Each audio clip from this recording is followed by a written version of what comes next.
यति बेला मसँग संवाद गर्नको लागि पुण्य गौतम हुनुहुन्छ। पुण्य सर नमस्ते, यहाँलाई स्वागत। थ्याङ्क यू सो मच, धन्यवाद। अब हर्क साम्पाङको कुरा गरौँ। हर्क साम्पाङ हिजो धनुषा जनकपुर धाम स्थित जानकी मन्दिरको दर्शन गर्ने कुराहरू पनि थियो, दर्शन गर्ने पूर्व निर्धारित कार्यक्रम थियो भन्ने कुरा आयो। तर त्यहाँ उहाँ जानुभन्दा अगाडि नै श्रमदाताहरू, हर्क साम्पाङ समर्थित श्रमदाताहरू पुग्दाखेरि त्यहाँ केही उच्छृङ्खल युवाहरू हिन्दू सम्राट सेनाको नाममा केही श्रृङ्खल युवाहरूले उहाँहरूलाई लछार पछार गर्ने काम भन्नाले खेद्ने काम गर्यो।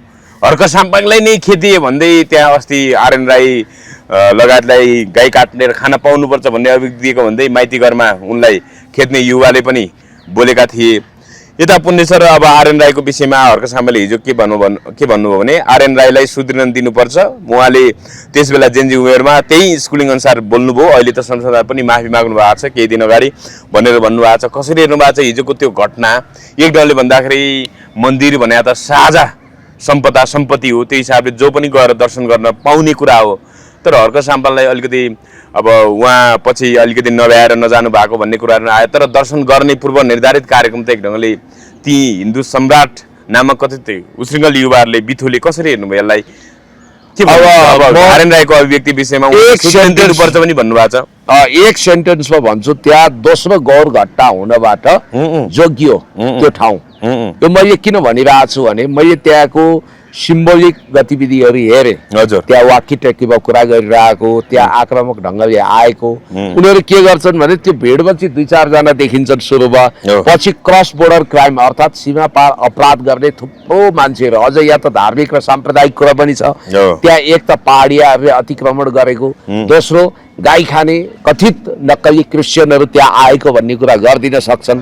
र यसले धार्मिक र साम्प्रदायिक लडाई मचाउने, उता सुनसरीमा मधेसी समुदायमाथि दमन गराउने राई लिम्बू ब्राह्मण क्षेत्रीबाट, यता चाहिँ तपाईँको राई लिम्बू समुदाय अथवा त्यहाँ गएका व्यक्तिमाथि दमन गराएर रक्तपात गराएर देशलाई नै गृहयुद्धमा लाने, अनन्त हिंसामा लाने ठुलो एउटा ग्रान्ड डिजाइन चाहिँ हिजो हर्क साम्पाङज्यूको बुद्धिमत्तापूर्ण निर्णय र होसियारीपूर्ण कदमको कारण टरेको छ। तपाईँलाई एउटा कुरा भन्छु, हो पक्कै पनि आरएन राईजी हिजो एमएनओमा हुनुहुन्थ्यो। त्यो एमएनओको नीति अन्तर्गत गाई साईका कुरा गर्नु हो, तर उहाँले माफी पनि मागिसक्नु, संसदमै आएर माफी अब उहाँले सुध्रिन पाउनुपर्छ भनेर हर्क साम्पाङज्यूले सोरे आना ठिक भन्नुभयो। यहाँ औडा के छ भने म प्रधानमन्त्री बन्छु, म राष्ट्रपति बन्छु, म देश बदल्छु, म देशको विकास गर्छु, म राष्ट्रियता समृद्ध बनाउँछु, म जनताको खाना नाना छाना घाँस कपास शिक्षा स्वास्थ्य सुरक्षाको आधारभूत आवश्यकता पुरा गर्छु, देशलाई बलियो बनाउँछु, देशलाई समृद्ध बनाउँछु भनेर देशभक्त हर्क साम्पाङ के अगाडि बढ्नु भएको थियो औडा। अब उता अहिले एकछिनपछि चर्चा गरौँला, विजयपुरमा चिन्डोको न्युमा राई लिम्बूकै बिचमा भिडन्त गरौँ, जाति जाति भाषा होइन। अब यो जनकपुरकै कुरा चाहिँ उहाँले के लेख्नु भएको छ भने आज मात्र स्ट्याटस, गृहमन्त्रीले हिजोको घटनामा केही एक्सन लिँदैन, उहाँलाई मैले पहिले नै भनेको थिएँ सुरक्षा राम्रो होस् भनेर, एक्सन लिन सक्दैन, म बुझ्छु उहाँको बाध्यता, हाम्रो सरकार नआउन्जेल हामी यस्तै त हो नि ब्रो डट आएको बिचराको अवस्थामा छ गृहमन्त्री। प्रधानमन्त्री पनि बिचरा नरिसा हो केही हुन्न भनेर भन्नुभएको छ। अर्को र उहाँले के पनि लेख्नु भएको छ भने हिजो जानकी मन्दिर अगाडि भारतीयहरूको सहारा लिएर मलाई विरोध गर्नु पर्यो भनेपछि मेरो राजनीतिक प्रभाव नेपालमा मात्रै होइन भारतमा पनि रहेछ, बिस्तारै दक्षिण एसियाभरि नै पर्ने देखियो। यो खुसीको कुरा हो। रमाओ श्रमदाता, अब भारतमा पनि श्रम संस्कृति फैलाउनु पर्छ। उनीहरू डराएका छन्, जहाँ डर छ त्यहाँ प्रेमको बास बस्छ भनेर बास रहन्छ भन्नुभएको छ। आई लभ यु जनकपुर, खराब मान्छेहरू खराब सोच्छन् र खराब गर्छन्, हामी असल राम्रा मान्छेहरू जुटो भई राम जानकीले पक्कै पनि खराब बन्न सिकाउनु भएको होइन, जय माता जय देश भन्नुभएको छ। कसरी हेर्नु पर्यो? एकदम सोरे आना ठिक। हिजो उच्छृङ्खल युवाले किन गृहमन्त्रीले एक्सन नलिनु भएको? त्यो उहाँले फोटो नै सार्वजनिक गर्नुभएको छ, सहजीकरण गर्नुभएको छ। ओहो, हिजो त्यहाँ एकजनाको उहाँले एकजनाको फोटो सार्वजनिक के लेख्नु भएको छ भने यहाँ तपाईँलाई म यो पनि पढेर सुनाउँछु। यो मान्छेलाई उहाँले ठ्याक्कै के लेख्नु भएको छ भने यो मान्छेलाई सबैले धन्यवाद दिनु होला, जानकी मन्दिरलाई निजी घर जस्तै गरेर संरक्षण गर्ने यी महान व्यक्तिलाई हार्दिक सम्मान मेरो। एक दिन यही व्यक्तिले मलाई निम्तो गरेर स्वागत गर्नेछन्, हेर्दै गर्नु है त भनेर भन्नुभएको छ। यो फोटो पनि म तपाईँलाई सो गर्न चाहन्छु। ल हेर्नुहोस्, यी महानुभाव, तपाईँको अलिकति राइट कमजोर रहेछ, राइट बढाइदिन्छु भयो। हजुर,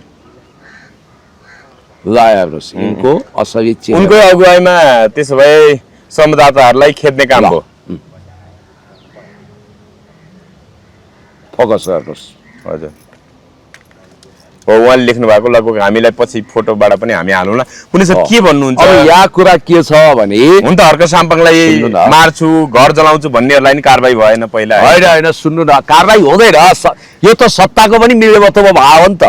यो कुरो त ओपन सिक्रेट हो नि। सत्ता पनि हर्क साम्पाङमाथि ज्यादती होस् भन्ने चाहन्थ्यो नि त। उहाँको सुरक्षा त नदिआयो।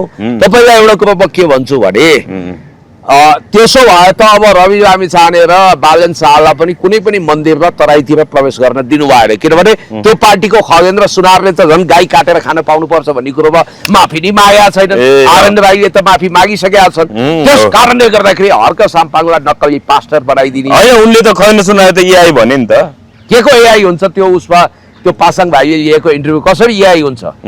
त्यस्तो वाहियात कुरा मैले भनेकै छैन, त्यस्तो अभियोग दिएकै छैन। त्यो ढाट कुरा हो त्यो। हो, यही कुरा चाहिँ खतरनाक हो। कहाँबाट एआई हुन्छ? त्यो एआई नै होइन। त्यसको परीक्षण गरे पनि हुन्छ। त्यो भिडियोको सत्यापन परीक्षण गरे हुन्छ। एआई भिडियो हामी थाहा पाउँदैनौँ, एआई भिडियो चिन्दैनौँ। जनताको आँखामा छारो हाल्ने, आफै बोलेको कुरामा अभिव्यक्तिमा जिम्मेवारी लिन नसक्ने यो कायरता हो। र अर्को कुरो म तपाईँलाई के भन्छु भने यहाँनिर हर्क साम्पाङज्यू जुन मन्दिरमा दर्शन गर्न जानुभयो त्यो कसैको पेवा होइन। राम जानकी मन्दिर सबैको आस्थाको धरोहर हो। त्यहाँ उहाँ जाँदाखेरि मैले त्यहाँ के देखेँ भने त्यहाँ जो साथीहरू पहिला रेकी गर्न जानुभयो, जो हर्क साम्पाङका श्रमदाताहरू जानुभयो, उहाँहरूले स्थलगत निरीक्षण गर्दै उहाँहरूले संयमता धारण नगरेको र नेपाल प्रहरीले संयमता नदेखाएको भने त्यहाँ उहाँहरूलाई अचार बनाउने रहेछन्। त्यहाँ वाकी-टक्की पनि थियो। धेरै मान्छेहरू एक्सन त्यहाँ त आन्तरिक रूपमा भाला वर्षा छोरा लिएर पनि बसिसकेका हुन्छन्। गौरमा यस्तै त भएको हो। सानो घटना सुरुमा लौरोले हाने, पछि अब तपाईँको पुरै धारिलो हतियार प्रयोग गरेर दर्जनौं मान्छेको हत्या गरे। त्यसकारण नेपाल आमालाई धन्यवाद, भगवानलाई धन्यवाद, हर्क साम्पाङको धन्न ज्यान रक्षा भयो। र उहाँको बारेमा देशी विदेशी प्रतिक्रियावादीहरू भारतमा समेत त्यस खालका षड्यन्त्रकारीहरूले योजना बुनेको देखियो। उहाँको हृदय कति महान छ, कति ठुलो छ हेर्नुहोस् त। तिनीहरूलाई नै अहिले धन्यवाद दिइरहनु भएको छ र एक दिन यो मनुवाले उहाँलाई सलाम गर्नेछ भन्ने विश्वास पनि उहाँले प्रकट गर्नुभएको छ। र दोस्रो गौर घटना चाहिँ बाल बच्यो। दोस्रो गौर घटना होइन, यतातिर हो। यतातिर भीम उपाध्यायले फेरि के भनेका छन् भने हिन्दूको मन्दिर यही जानकी मन्दिरसँग नै अब भन्नाले लक्षित उनको यो लेख हो भन्ने कुरामा शङ्का छैन। तर उनले त्यो जानकी मन्दिरको प्रसङ्ग चाहिँ उल्लेख गरेका छैन। तर उनले के लेखेका छन् भने हिन्दूको मन्दिर दर्शन गर्न जाँदा फल प्राप्त गर्नको लागि मन शुद्ध लिएको निस्वार्थ हुनुपर्छ, श्रद्धाभाव हुनुपर्छ, समर्पण भाव हुनुपर्छ। मन्दिरमा पुगेपछि एकैछिन शान्त भएर आँखा चिम्लेर ध्यानमा बस्नुपर्छ, स्नान गरेर जानुपर्छ। मन्दिरभित्र छिर्नु अघि जलले हात गोडा धुने वा आचमन गर्नुपर्छ। लुगा हलुका लगाएको हुनुपर्छ। भड्किलो अङ्ग प्रदर्शन गर्नु हुँदैन। घन्टी बजाएर भगवानलाई आगमनको पूर्व सन्देश पठाउनुपर्छ। मन्दिर छिर्नु अघि गणेशको मूर्ति छ भने ढोगेर वा नमस्कार गरेर परिक्रमा गर्नुपर्छ। शिर छोप्नु राम्रो हो। इस्लाम सिख इसाईमा पनि यही गर्छन्। मन्दिर भगवानको घर मूर्ति मात्र होइन, ऊर्जा केन्द्र हो। मन्दिर जानु त्यो ऊर्जा प्राप्त गर्नका लागि हो। भित्र नछिरे पनि मन्दिर प्राङ्गणमा ऊर्जा प्रवाह भइरहेको हुन्छ। पूर्ण लाभ प्राप्त हुन्छ। केवल ग्रहणशीलता चाहिन्छ। ईश्वर सर्वव्यापी छन्, उहाँलाई सम्झना गरे मात्र पनि पर्याप्त हुन्छ। मन्दिर पस्नु भनेको आफ्नो बहुमूल्य समय दिएको श्रद्धा समर्पण गरेको मात्र हो। हामी सबै ईश्वरका सन्तान हौ, त्यसैले उहाँमा हामी कसैप्रति भेदभाव हुँदैन। केवल स्वार्थवश हामीहरू आपसमा भेदभाव गरिरहेका हुन्छौँ, जुन आसुरी गुण हो भनेका छन्। होइन, त्यसो त मन्दिर जानको लागि त्यसो त मन्दिर प्रवेशको लागि अरू वाञ्छनीय योग्यता त उनले उल्लेखै गरेनछन्। मन्दिर जानको लागि त्यो व्यक्तिमा कुनै पनि भ्रष्टाचारको चार्ज हुनु हुँदैन। सर्वोच्च अदालत वा कुनै पनि अदालतमा मुद्दा चल्नु हुँदैन। मन्दिर जानको लागि झुटो बोल्नु हुँदैन। मन्दिर जानको लागि घृणा फैलाउनु हुँदैन। मन्दिर जानको लागि तपाईँले दान दातव्य गरेको हुनुपर्छ। मन्दिर जानको लागि सामाजिक सद्भाव कायम गरेको हुनुपर्छ। मन्दिर जानको लागि जाति विशेषमाथि घृणा फैलाएर यहुदीहरूले गाजामा गरेको नरसंहार ठिक हो भन्ने पापिष्ट विचार राख्नु हुँदैन। मन्दिर जान हिंसात्मक र क्रूर हुनु हुँदैन। यो सब योग्यता त उनले बताएनछन्। त्यसकारण आफू मन्दिर जान योग्य छु कि छैन भन्ने कुरो पत्ता लगाएपछि मात्रै अरूलाई हिलो छ्यापेको राम्रो। यहाँनिर अर्को कुरा पनि उनले के लेखेका छन् भने यो चाहिँ हर्क साम्पाङ लक्षितै भएर लेखेका छन्। भीमप्रसाद उपाध्याय 5 घण्टा अगाडि मैले यो पढ्नु बेलाको समय रतुवाले आफै पात्छ र त्यो आफ्नो पात सुनेपछि आफै डराएर कुलेलाम ठोक्छ, आफ्नो पातले आफै तर्सेर। जनकपुरमा त्यही भएछ। 12 वर्षदेखि लगातार आफूले पादेको पादै गरेको आवाज अहिले सुनेर डराएर कुलेलाम ठोकेछन्। कुनै दिन कर्मको नतिजा निष्फल जाँदैन। राम्रो कर्मको फल मिठो, खराब कर्मको फल तितो, यही दुनियाँमा पाइन्छ। यो नियम अकाट्य हुन्छ। Actions बिगेट reaction in equal magnitude and force, never blame others, कर्म नेभर डाइज भनेर लेखेका छन्। होइन, तपाईँको यस्तो बेइज्जती स्ट्याटस पढेर उनलाई गौरवान्वित बनाउनु हुँदैन। यसलाई म खारेज गर्छु। यो वाहियात कुरा हो र उनी कति तल्लो र निकृष्ट स्तरमा उत्रिन सक्छन् यस्ता शब्दहरू सामाजिक सञ्जालमा प्रकट गरेर भन्ने कुरो देखिन्छ। त्यस कारणले गर्दाखेरि छोडिदिनुहोस्। यो रतुवा मृगको उदाहरण आफैमा लागू गरेर देखाए हुन्छ। हजुर, अब विजयपुरको धरान 14 विजयपुरको विषयमा विजयपुर दरबार लिम्बूहरूको दरबार भनिराख्दाखेरि त्यहाँ चिन्डो राखेको विषयले राई लिम्बू समुदाय बिचको विवाद एक ढङ्गले उत्कर्षमा पुगेको जस्तो देखिएको छ। भोलि उहाँहरू अब एक दिन त मिल्नै पर्छ होइन, तर यो समाधान कसरी होला पुण्य सर? सहजीकरणको प्रयास गरिराख्नु भएको छ। समाधानको नजिक परिस्थिति पुगिसक्यो त। त्यहाँ लिम्बू साथीहरूले पनि के महसुस गर्नु भने सुम्निमा पारुलाङ भनेको आदि मानव, आदि पुरुष र आदि नारीको एउटा अस्तित्वको पौराणिक कथा हो। त्यसलाई गौरवान्वित गर्नको निम्ति विश्वभरि छरिएर रहेका लिम्बू राई मात्रै होइन, लिम्बू, तामाङ, गुरुङ, मगर, बाहुन, छेत्री सबैले सहयोग गरेका छन्। त्यो एउटा पर्यटकीय महत्त्वको विषय पनि हो, धार्मिक आस्थाको कुरो पनि हो। त्यसकारण त्यो at any cost, at any rate बनेरै छाड्छ, बन्नुपर्छ र यसको लागि पुरै त्यहाँ लगानी भइसकेको छ भन्ने कुरा उहाँहरूले महसुस गरेको हुनाले उहाँहरूको पनि अब शिवम साक्पा पार्क बनाइदिने, सबैको सम्मान गर्ने भनेर हर्क साम्पाङ जस्तो प्रकृति पूजक बुद्धवादीले भनिसक्नु भएको छ। त्यस कारणले गर्दाखेरि त्यहाँ लिम्बू साथीहरूले मन सानो बनाउनु हुन्न हो। त्यहाँ उपमेयरजीले चाहिँ हर्क साम्पाङ विरुद्ध कहीँ न कहीँ भित्रबाट गोटी चालेको हुन सक्छ, इट मे पोसिबल भन्ने देखिएको छ। अब यो धेरै दिन जाँदैन, त्यहाँ हुन्छ। अब विजयपुरमा लिम्बू राईहरूको सह अस्तित्वको कुरा हुन्छ। उहाँहरू मिलेर हितेरी बितेरी सम्बन्ध कायम गरेर फेरि उहाँहरू त अब ससुराली मावली समान भएको होइन, रक्त सम्बन्ध रहेको समुदाय हो नि त। त्यस कारणले गर्दाखेरि त्यहाँ अब लिम्बुवान भनेर हिँड्ने, विगतमा गतिविधि गर्ने, एमएनओमा संलग्न भएकाहरूले अहिले हुडल्लो मचाइरहेको हर्क साम्पाङलाई राजनीतिक रूपमा पत्ता साफ गर्न खोजेको देशी विदेशी प्रतिक्रियावादी षड्यन्त्रकारीहरू, नेपाल विरोधीहरूले त्यहाँ खेलेको भन्ने देखिन्छ। यो बिल्कुल वाहियात कुरा हो। हर्क साम्पाङले राम्रो गर्नु भएको छ, राम्रो गर्न दिउँ, उहाँलाई काम गर्ने मौका दिउँ। शिवराम साक्पा पनि बन्छ। उहाँले कोसीको पानी ल्याएर, चत्राको पानी ल्याएर धरानवासीलाई खुवाउने एकदमै राम्रो प्रयत्न पनि गर्नुभएको छ। वाह, क्या बात, स्याबास हर्क साम्पाङज्यू। हजुर, जनकपुरको विषयमा चाहिँ तिम्रो अपमान मेरा लागि आशीर्वाद र सम्मान हो, अगाडि बढेर होइन जाने ऊर्जा मिलेको छ भन्ने कुराहरू गर्नुभएको छ। के छ त्यो एउटा अपमानले गर्दाखेरि व्यक्ति निरुत्साहित होइन, विचलित हुने अवस्था हुन्छ त पुण्य सर? हुँदैन। काग कराउँदै गर्छ, पिनास सुक्दै गर्छ, कुकुर भोग्दै गर्छ, हात्ती लम्किँदै गर्छ, कुत्ता भोग्दै हजार, हात्ती लम्के बजार, barking dog seldom bites, empty vessel louder more. यो रित्तो भाँडो धेरै बच्छ, भोग्ने कुकुरले टोक्दैन। त्यसकारण हर्क साम्पाङज्यू तपाईँ अविचलित भएर आफ्नो लक्ष्यमा अगाडि बढ्नुहोस्। यहाँनिर छिचिमिराहरू तमासा गरिराख्छन्, तपाईँले यसलाई वास्ता गर्ने होइन। तपाईँले कुनै मन्दिर तोड्नु भएको छैन, तपाईँले धार्मिक आस्थामा प्रहार गर्नु भएको छैन, तपाईँमाथि अभियोग लान्छना लगाइयो। ए बाबा वा पशुपतिनाथ छिर्नु हो, बुढा नीलकण्ठ जानु हो, अन्य मन्दिरको दर्शन गर्नु हो, स्वयम्भूनाथ जानु हो, त्यतिखेर कसैलाई आपत्ति भएन। तर त्यहाँ चाहिँ तपाईँको खास गरी भन्ने भने क्रस बोर्डर क्राइम गर्ने र धेरै नक्कली विवरण पेश गरेर नागरिकता लिएका र भारतीय, हिजो भारतीय थिए आज नक्कली नागरिक बनेकाहरूले हर्क साम्पाङमाथि ठुलो एउटा हिंसा गर्न सक्ने, हर्क साम्पाङको श्रम संस्कृति पार्टीका श्रमदाताहरूलाई रक्तपात गरेर सिद्धाउन खोजेको अवस्था थियो। त्यसबाट उहाँले बुद्धिमत्तापूर्ण तरिकाले जोगिनुभयो। त्यसको लागि उहाँको रणनीतिक चातुर्यतालाई मान्नुपर्छ, किनभने उहाँ उत्तेजित मात्रै भइदिया भए त्यहाँ अब उहाँको सङ्ख्या त ठुलो थिएन, त्यहाँ प्रशासनले पनि जोगाउन सक्ने धेरै थिएन। फेरि प्रशासन पनि माथि गृह प्रशासन पनि कहीँ न कहीँ हर्क साम्पाङलाई घेराउ होस् र बालन सरकार पनि उहाँ असुरक्षित हुनुहोस् भन्ने चाहँदो रहेछ। त्यस कारणले यो मिलेबत्तो एक त देशी विदेशी प्रतिक्रिया वादी भनेर मैले भनिहालेको छु, तपाईँले बुझिहाल्नुहुन्छ। त्यसकारण त्यो खेलबेल असफल भएको हो। हुनुपर्छ। हजुर जहाँ अन्तिम यो सरकार के छ कस्तो छ त भविष्य? अब यो दुई मान्छे बिच हुन त अघि पनि कुरा गरौँ, यो टक्रावको स्थिति छ, मन्त्रीमण्डलमै अब एक ढङ्गले सामञ्जस्य त मिलिरहेको छैन, उद्योग मन्त्रीलाई हटाउने कुराहरू पक्राउ गर्न बालेन त सिधै आधै दिएको कुराहरू आयो, नीति नियम त बालेनका लागि अब डस्टबिनमा फालेको त्यो फोहोर जतिकै महत्त्वपूर्ण जस्तो देखियो। के भन्नुहुन्छ भने चाहिँ अहिले यो सरकार चौतर्फी असफल भयो, तर यो सरकारको विकल्प चाहिँ रवि लामिछाने झन् हुन सक्दैन, हुँदैन। किनभने रवि लामिछाने भनेको बालन शाह भन्दा पनि वर्स्ट हुन सक्छन्, झन् खराब हुन सक्छन्, सुशासनको मामिलामा झन् चुक्न सक्छन्, राष्ट्रियताको मामिलामा यी दुवै एकै हो। राष्ट्र मुकुल ढकालले भने जस्तै हो त, मुकुल ढकालले भने जस्तै हो। यो झन् हरामखोरहरूको टिम हो, त्यो झन् कमिसन एजेन्टहरूको एउटा स्पेस भएको ठाउँ हो त्यो। अब यहाँनिर मलाई के भन्नु छ भने दुईटा विषयमा छोटो चर्चा गर्नु छ, एउटा ज्ञानेन्द्र साईजीको विषयमा, एउटा राधिका दासीजीको विषयमा।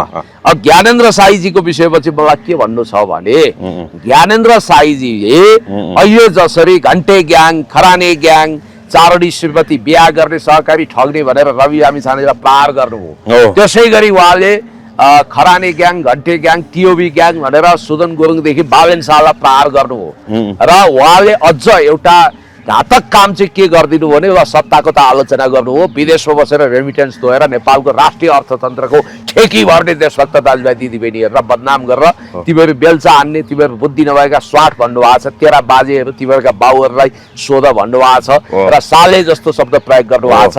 एउटा साराहरू त्यसमा पनि मर्यादित शब्द प्रयोग गर्नुपर्ने ठाउँमा रहेको विपक्षी दलको नेताले यति रफ वर्ड युज गर्नाले आज उनलाई घाटा हो। अहिले एउटा फिलहाल म यहाँ देखाउन चाहन्न, रेम त्यो कुहिरोको जस्तो छ, एउटा कुन चाहिँ युवतीलाई च्याप्पै समातेको जस्तो भिडियो पनि आइरहेछ, एउटा होटलको सिन जस्तो देखिन्छ, त्यो पनि अहिले पुरै कुदाइरहेछ। त्यति मात्रै होइन, अस्ट्रेलियन पिपुल भनेर त्यो रफ अङ्ग्रेजी, त्यो गाई जात्रे अङ्ग्रेजी बोलेको, बिग्रिएको अङ्ग्रेजी बोलेको भिडियो पनि तपाईँले देखिरहनु भएको छ।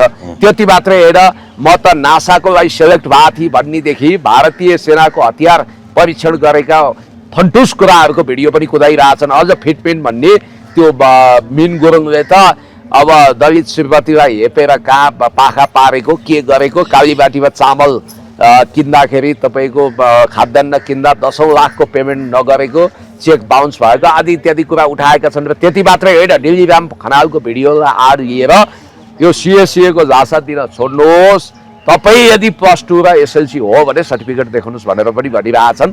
उनी अहिले पुरै डिफेन्सिभ भएका छन्, उनले भिडियो हटाएका छन्। तर हर्क साम्पाङले भनेको कुरा ठिक हो, लड्नुपर्छ।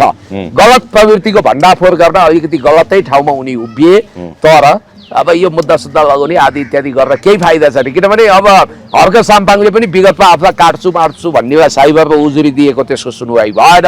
अब यो झारा टार्ने मात्रै यो सरकारले। राधिका दासीको विषयमा के भन्नु? राधिका दासीको विषयमा चाहिँ म तपाईँलाई के, ज्ञानेन्द्र साईले उठाएका कतिपय राम्रा कुराहरू, ती क्रिटिकल कुरा मैले पहिला आफै उठाएको हो, तर राजनीतिक भाषा प्रयोग गरेर शिष्ट र मर्यादित ढङ्गले उठाएको। अब राधिका दासी र यो वेदिकाको यो लडाईँ थामिने नामै लिँदैन। अब यिनीहरूको अविरल रूपमा गाड कोराको भुँडी फोराफोर भडा सुतार्ने प्रतियोगितै जस्तो छ। अब वेदिका केसी पनि फेरि रक्सी चढाउने, भगवानको फोटोमा के गर्ने, उनी पनि +2 या ब्याचलरको तपाईँको ड्रप आउट रहेछिन्। उनी पनि कुनै 4 वेद 18 पुराण उपनिषद खारेको महिला होइन, उनी पब्लिसिटी स्टन्ट गर्न चाहन्छन्, फन्डाको अन्डा निकाल्न चाहन्छन् भन्ने कुरा पनि आइरहेको छ। वेदिका केसीको विषयमा मलाई यति भन्नु छ कि उहाँ अलिकति नाम कमाउन चाहनुहुन्छ। कतिपयले भनिरहेका छन् राधिका दासी बन्न खोज्दा उनी असफल भइन्, त्यही बन्न चाहन्छन्। अब राधिका दासीको विषयमा मैले धेरै भनिरहनु पर्दैन, उनी एउटा भजन गायिका हुन्, उनी मोटिभेसनल स्पिकर हुन्, तर उनले संस्कृतमा शास्त्री पनि गरेका छैनन्, उनले आचार्य पनि गरेका छैनन्। उनी मात्रै होइन, वृन्दावनको 6 महिना तालिम लिएर ठुलो पण्डित भएकाहरूको विषयमा मलाई धेरै भन्नु छैन।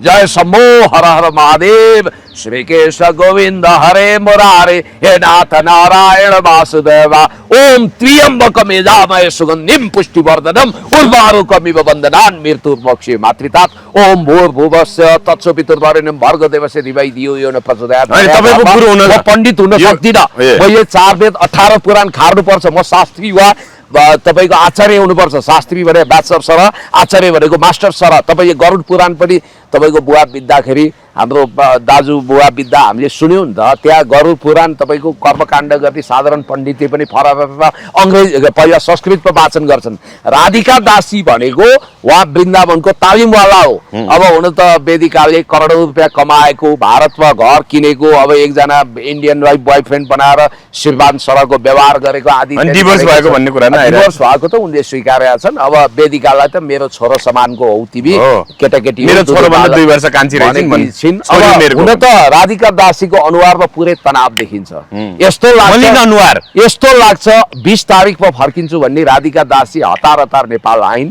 कतिले त उनी विदेशै बस्छिन् भन्ने सोचेका थिए र उनी आउन साथ त्यो उनको ब्यागेज लगेज जम्मै प्रकाश सुवेदीले गाडीमा हालेर स्टुडियोमै पुर्याएर त्यहाँ थचक्क बसाएर इन्टरभ्यू लिएर हो। अब प्रकाश सुवेदीले अरे यो मान्छेलाई गफेर चिन्नुहुन्छ के छ तपाईँको इम्प्रेसन भनेर सोध्ने होइन कि अब वेदिका र राधिकालाई एकै ठाउँ ल्याउनु पर्यो, दुधको दुध पानीको पानी छुट्याउनु पर्यो। अब पुण्यश्री एउटा मात्रै प्रसङ्ग हेर्नुहोस् त, सरकारले अब भनौँ न सुकुम्बासीहरूलाई लाल पूर्जा दिन्छौँ भनेर भनिराखेको थियो, तर अहिले भर्खरै नयाँ सूचना आयो। होल्डिङ सेन्टरमा बसेका सुकुम्बासीलाई गृह जिल्ला फर्काइने सरकारले भन्यो, पालिकामा सम्पर्क गर्नु। ल नि त अब गाउँमै फर्काइने भयो उनी। अब यो त टाइटाइ फिस हात्ती आयो फुस्सा। मैले भनेकै थिएँ गरिबहरू प्रति चरम भन्नाले उनीहरूले के काठमाडौँमा गरी खान सक्दैन, उनीहरूलाई काठमाडौँमा बस्ने अधिकार छैन। उनीहरूलाई के थाहा छ भने नेपालीहरूको इन्स्टिट्युसनल मेमोरी त्यति तगडा छैन। नेपालीहरू स्मृति दंश भएका जाति हुन्।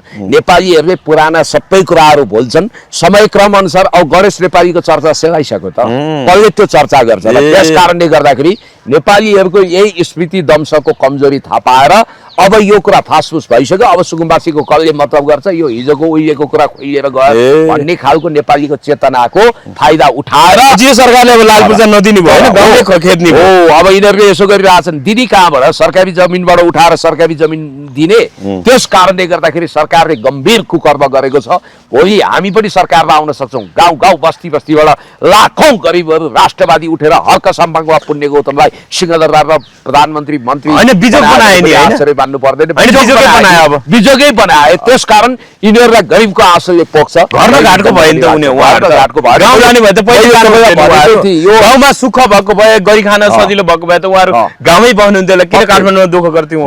मैले तपाईँलाई भनेकै थिएँ लाल पूर्जावाला फन्डा 2 दिने यो पिसाबको न्यानो हो। यिनीहरूले केही मान्छेलाई दिए जस्तो गर्छन्, धेरैलाई बिचल्ली बनाउँछन् भनेकै थिएँ। अब यिनीहरूलाई लाठी लगाएर खेच्छन्। तर याद गर्नु होला, यो सरकार सधैँ रहँदैन। रवि लामिछाने र बालेन एउटै ट्याङ्का मुला हुन्, रविले पनि केही गर्दैनन्। सुकुम्बासीको बिजोग हो। तर सुकुम्बासी मित्रहरू तपाईँहरू नआत्तिनुहोस्, हामी सत्तामा आएर तपाईँको समस्या समाधान गर्छौँ। यो हाम्रो प्रतिबद्धता हो। गरिबमुखी छौँ हामी गरिबलाई दरिद्र नारायण ठान्छौँ। हर्क साम्पाङ पुण्य गौतमहरू अहिले पनि यो देशमा गरिबको लागि रोएर बसेका छन्। प्रतीक्षा गर्नुहोस्, हाम्रो कुनै दिन हामी आएर तपाईँहरूको उद्धार गर्छौँ। तपाईँहरू आश गर्नु छैन।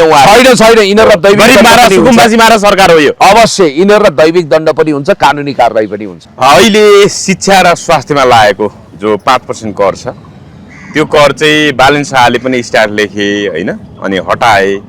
एकदमले सरकारले यो भनौँ न व्यापक जन असन्तुष्टि भइसकेपछि शिक्षा र स्वास्थ्यको कर त हटायो, अतिरिक्त कर। तर एक ढङ्गले भन्दाखेरि छोडिङ मगले चाहिँ अहिले पनि त्यसको पक्षमा छ, कर उठाउने पक्षमा छ भन्ने कुराहरू आइरहेको छ। उनले कुनै अन्तर्वार्तामा यो स्थगन मात्रै भएको हो, यो फेरि लागू हुनसक्छ भन्ने कुराहरू पनि गरिरहेको कुरा छ। एक ढङ्गले प्रधानमन्त्री बालेन शाह र अर्थमन्त्री डाक्टर छोडिङ वाग्लेको सिधा टसल सतहमा देखिएको छ पुण्य सर। अब उनले गरेको निर्णय अथवा उनको चाहनाको निर्णय चाहिँ उल्टिए पछाडि त नैतिकता आधारमा डाक्टर छोडिङ वाग्ले राजीनामा दिनुपर्ने पनि होला, त्यो ढङ्गको पनि आवाज उठ्न थालेको छ। तपाईँले चाहिँ कसरी हेर्नु भएको छ? यतातिर फेरि बालेन शाहले जसरी पनि छोडिङ वाग्लेलाई चाहिँ हटाउनुपर्छ, यिनले गर्दाखेरि जन सरकारको बदनाम भयो भन्ने तरिकाले पनि उनले त्यो ढङ्गले साथी सर्कलसँग एक ढङ्गले पार्टीमा पनि त्यो आशय राखेको, रवि लामिछानेसँग त्यो कुरा गरेको भन्ने कुरा आएको छ। कसरी हेर्नु भएको छ? अब यो सरकार त अब एकपछि अर्को गर्दै विभिन्न काण्डमा मुछिएको छ। शिक्षा स्वास्थ्य हुँदा शब्दमा पनि कर, मुर्दा जलाउँदा पनि कर, हेर्नु त मुर्दामा पनि कर, शबमा समेत कर, मरेको लासमाथि पनि कर भन्ने हिसाबले आएको छ। कसरी हेर्नु भएको छ? अब मलाई एउटा भनाइ याद आयो कि केही महिना अगाडि एउटा भाषणमा हर्क साम्पाङजीले यो करहरूको जगमा बसेको जनतालाई कहरमा पार्ने यो सरकार हो भनेर भन्नुहुन्थ्यो। ओहो। ठ्याक्कै त्यस्तै देखियो। अब अहिले बालन शाहले यो इक्विटी ट्याक्स अर्थात् समता कर हटाउने घोषणा गर्नुको पछाडिको कारण भनेको स्वर्णिम वाग्लेलाई हटाउने बहाना नै हो। किनभने उहाँले जनतालाई के इम्प्रेसन दिन खोजिरहनु भएको छ, जनतासँग के इमोसनल ब्ल्याकमेलिङ गर्न खोज्नु भएको छ भने यो जनता मारा गरिब मारा जुन स्वास्थ्य र शिक्षाको कर छ यो स्वर्णिम वाग्लेको करको कारण उनको जिद्दीको कारण आयो, उनको एडिडिपीले आयो र यो वास्तवमा जनतालाई ग्राह्य भएन। त्यसकारण जनताको सुविधाको निम्ति स्वर्णिम वाग्लेले ल्याएको यो ट्याक्सेसनको जुन एउटा घातक प्रावधान छ त्यसलाई म अहिले तत्काल पोस्टपोन गर्छु, स्थगित गर्छु भने हो। अब यहाँनिर एउटा के बुझ्नुपर्छ भने क्याप्टेन अफ द क्याबिनेटको हैसियतले 5% हो या 3% रहेछ हैन? 3% हो। ओहो। क्याप्टेन अफ द क्याबिनेटको हैसियतले अर्थमन्त्रीले प्रस्तुत गर्ने बजेटमा प्रधानमन्त्रीको रबर स्ट्याम्प हुनुपर्छ, लाछाप हुनुपर्छ। हरेक शब्दमा हरेक करका दरमा प्रधानमन्त्रीको नजर टक्क अडिन्छ र विज्ञ राखेर छलफल गर्छन्। या के भ्रम पार्नु हुँदैन भने स्वर्णिम वाग्ले एक्लैले वा उनका इर्द गिर्दका मान्छेले बजेट ल्याएर पछि पो प्रधानमन्त्रीलाई पढिबाची सुनाएपछि थाहा भयो भन्ने यस्तो भ्रमको खेतीपाती गर्नु हुँदैन।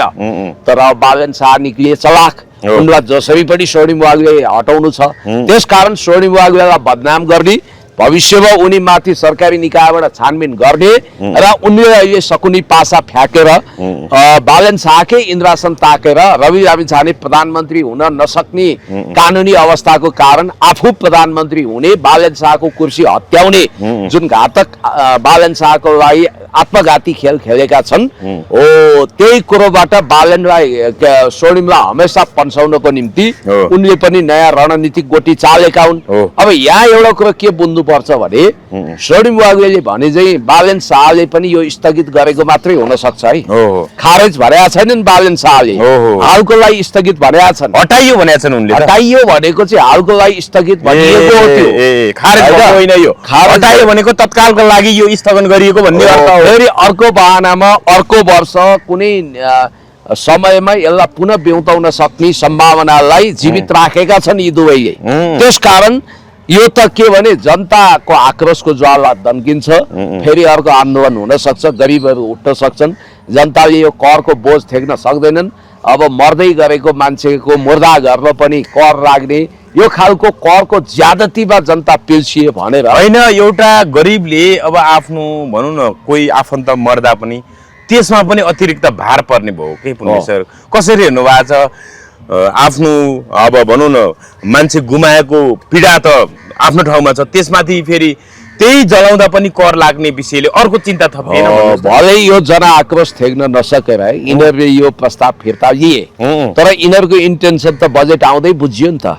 यिनीहरू त जनतालाई करको कहरभित्र पिसेर लुटेर चुसेर बस्न चाहन्छन्। जनता मारा बजेट ल्याउने यो सरकार गरिबको सरकार होइन, जनताको सरकार होइन, देशको इमानदार सरकार होइन भन्ने त देखियो। त्यस कारणले गर्दाखेरि यो स्थगित गर्नु भने पनि सरकारले आफ्नो कमजोरी गल्ती स्वीकार्नु हो र त्यसलाई सच्याउन खोजेकोमा धन्यवाद। तर एउटा कुरा चाहिँ के ख्याल गर्नुहोस् भने होइन, यसले गर्दाखेरि के हो, अर्थमन्त्री डाक्टर स्वर्णिम वाग्लेले आफ्नै निर्णय फिर्ता हुँदाखेरि त नैतिकता आधार राजीनामा दिनुपर्ने अवस्था आयो त पनि। अहिले कहाँ दिन्छन्? नैतिकता भए पो नैतिकताको आधारमा राजीनामा दिन्छ। नैतिकता हुनेहरूसँग मात्रै नैतिकता खोज्ने हो। तपाईँले कोसँग एक्सपेक्टेसन गर्दै हुनुहुन्छ नैतिकता भने? जो चरम अनैतिक र स्वार्थी छ त्यही पदमा जागिर खानको लागि कहाँबाट क्यारियर बनाएर वर्ल्ड ब्याङ्कको सिफारिसमा, IMF, ADB को सिफारिसमा उनी आएका छन्, दुनियाँभरि एजेन्सीसँग सम्बद्ध भएका छन्। तर एउटा कुरा पक्का हो कि अहिले स्वर्णिम वाग्लेको भरपर्दो विकल्प तयार हुना साथ उनले रविको मुख ताक्दैनन्, तुरुन्तै स्वर्णिम वाग्लेलाई हटाउँछन् मात्रै होइन, करको दर हेरफेर गर्न खोजेको, BYD गाडीको सवालमा विवादास्पद निर्णय गरेको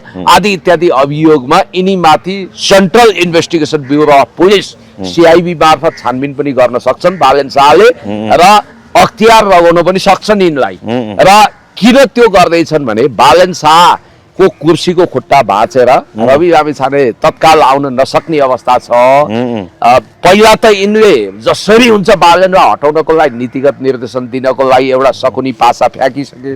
त्यो बालेन शाह यिनीसँग रिसाएको कारण चाहिँ के अरे स्वर्णिम सर रिसाउनुको कारण यो समता कर लगायो, गरिब मारा बजेट ल्यायो, अनि बिचौलिया र धन्दा सेटसँग सेटिङ गर्यो र जनतालाई दुःख दियो भनेर होइन। यसको एक मात्र कारण भनेको चाहिँ त्यो विधानमा एउटा कुख्यात प्रावधान छ नि, पार्टी सभापतिले नीतिगत निर्देशन दिने र त्यो नमान्दाखेरि प्रधानमन्त्रीलाई नै संसदीय दलको नेता र प्रधानमन्त्री पदबाट हटाउन सक्ने जुन घातक प्रावधान राखेर अहिले वेबसाइटमा नेतृत्वको सूची प्रकाशित गर्दाखेरि रोल नम्बर 2 को रूपमा आफूलाई राख्ने र बालेनको नामो निशान मेट्ने यिनको जुन प्रपञ्च भएर दूषित ठानी रिसोर्टमा गएर जसरी बालेनलाई पनि बोलाएको सम्बन्ध सुधार्न भनेर, तर बालेन आएनन् भन्ने कुरा आयो। गलत हो। सोडी मगेर रवि लामिछाने चाहिँ घण्टौं कुराकानी गरे भन्ने कुरा। त्यो 2 म्यानको नेगोसिएसन हो, त्यो 1-to-1 भएको नेगोसिएसन हो। त्यसमा बालेनलाई बोलाइएको थिएन। अब बालेनलाई फायर गर्नको लागि योजना बनाउने, सकुनी पासा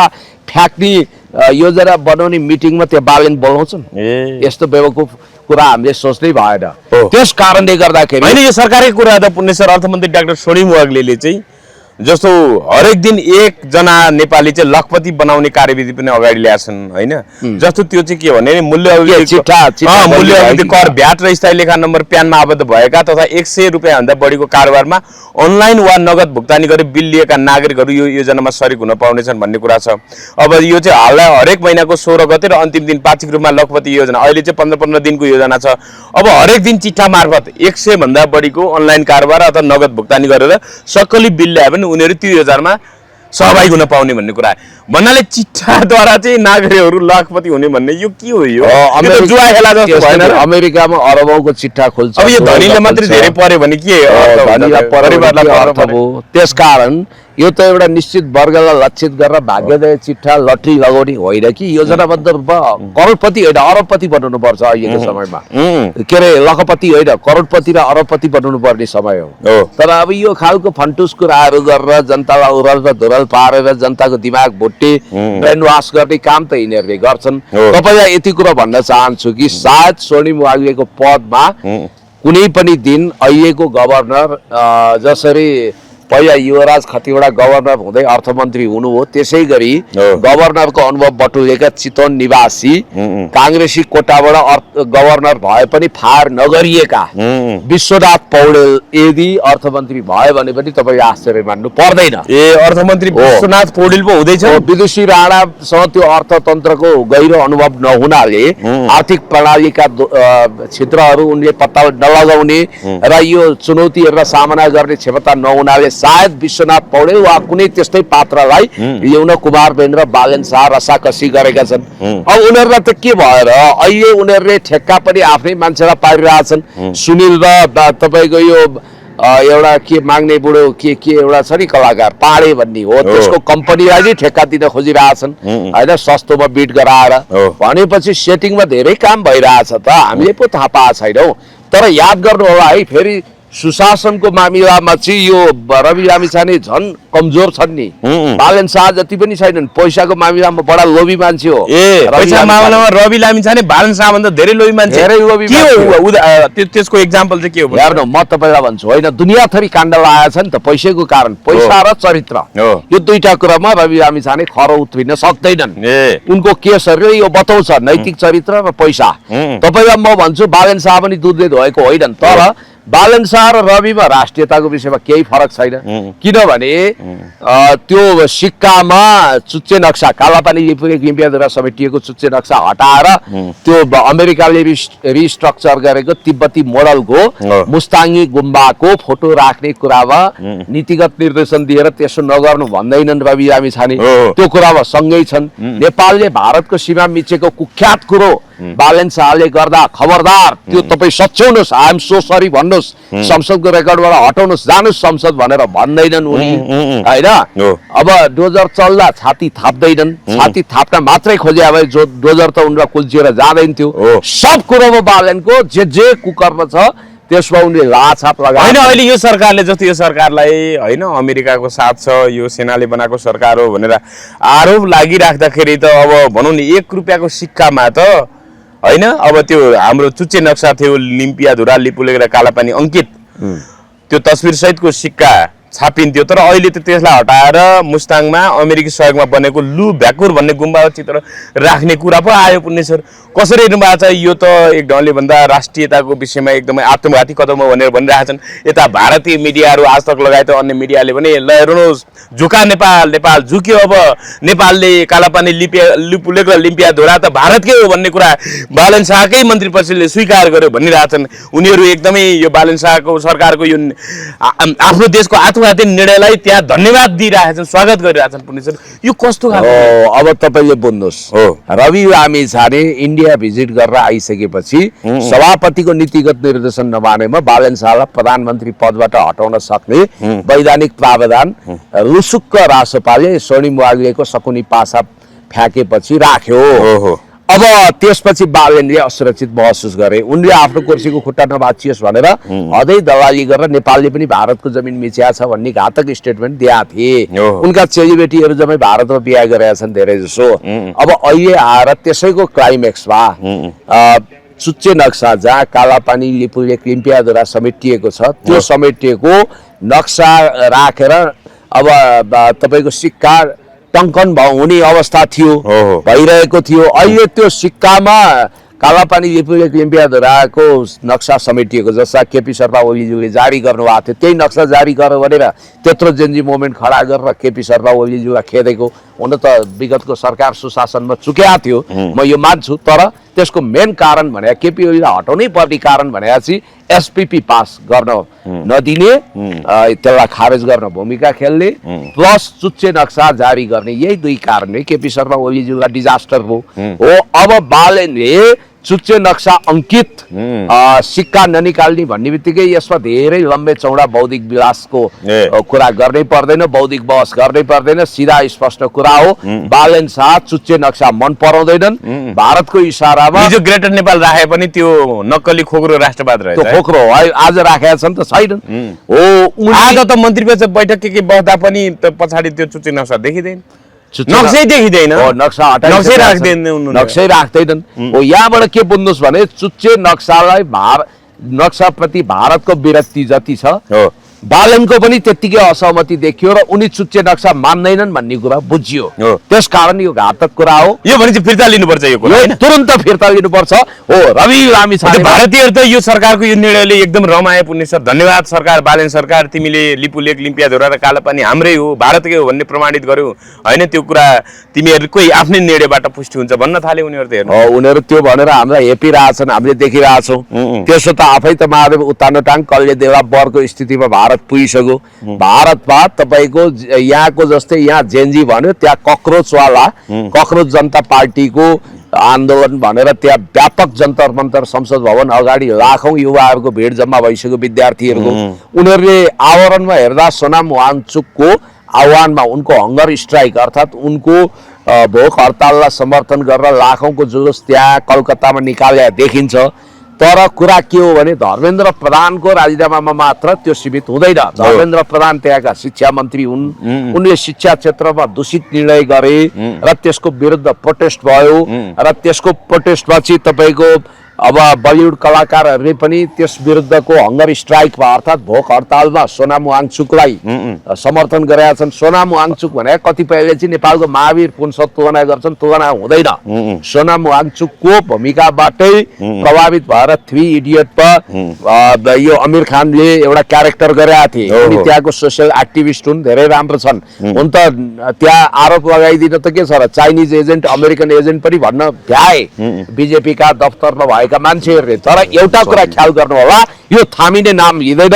नेपालमा जसरी जेन्जी मोमेन्ट गराएको थियो भारतले पश्चिमासँग मिलेर, त्यसको पापको सजाय दैविक दण्ड उसले अब भारतमा भोग्दैछ। सायद मोदीलाई यो निकै महँगो पर्नेछ। अहिलेसम्म चाहिँ त्यस्तो ठुलो रक्तपात र दमन भइसकेका छैन। तर भारतमा जुन आर्थिक असमानता होइन, दलाइ लामाको कुराहरू पनि अर्को दलाइ लामा त्यहाँबाट घोषणा नगर्ने कुराहरू आइरहेको छ। के हो बुझ्ने सर, अहिले पनि प्रभाव पर्यो। अहिले किन के हो मोदी अहिले किन घेरामा छन् भन्नुस् त? पश्चिमाहरूले मोदीलाई जबरजस्ती हटाउन किन खोजिरहेछन् भने पहिला एउटा ट्रायल गरे यिनीहरूले केजरीवाल मार्फत सत्ता कब्जा गर्न खोजे, वैधानिक रूपमा सकेनन्। केजरीवाल ईडी काण्डमा लाएर सिद्धिए। त्यसपछि राहुल गान्धीको पनि त्यत्रो पावर पहुँच भएन। अब अहिले उनीहरूले खास गरी साङ्घाई कोअपरेसन अर्गनाइजेसनको ग्लोबल समिटमा गएका नरेन्द्र दामोदर दास मोदीले भ्लादिमिर पुटिनसँग दरिलो हात मिलाए अनि त्यसपछि तपाईँको लुक इस्ट पोलिसी अपनाए। सी जिनपिङसँग पनि उनले कूटनीतिक सम्बन्ध सुमधुर बनाए।